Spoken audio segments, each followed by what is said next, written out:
Ljubljanska porodnišnica, v katero vsak dan na pregled prihajajo nosečnice iz vseh koncev Slovenije, ima trenutno 5 ultrazvočnih aparatov. 3 od teh so že pošteno dotrajani.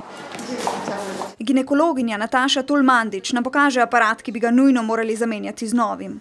To je eden od starejših ultrazvočnih aparatov, star je že več kot 10 let. S temi aparati je podobno kot z računalniki, z leti se kvarijo. Na tem aparatu se je zelo poslabšala vidljivost slike, ki pa je ključnega pomena pri pregledih, ki jih opravljajo specialisti, kot je Tulmandičeva. Zelo pomembno je, da kadar imamo sum na nepravilnost v razvoju, res rabimo dober aparat, na katerem res vidimo podrobnosti. In zato ta aparat ni več toliko primeren. Nosečnica, pri kateri njen osebni ginekolog v drugi bolnišnici ugotovi, da se otrok razvija nepravilno, pride na dodaten pregled k specialistu v ljubljansko porodnišnico. Ta pa lahko le z dobrim aparatom določi, za kakšno bolezen gre in kako ukrepati. Tudi Petri Mohorič med nosečnostjo pomagajo ljubljanski specialisti. To so stvari, ki so lahko življenjskega pomena. Ne vem, pri meni osebno lahko izgubim plod in lahko še jaz izkrvavim, tako da to so zelo pomembne stvari.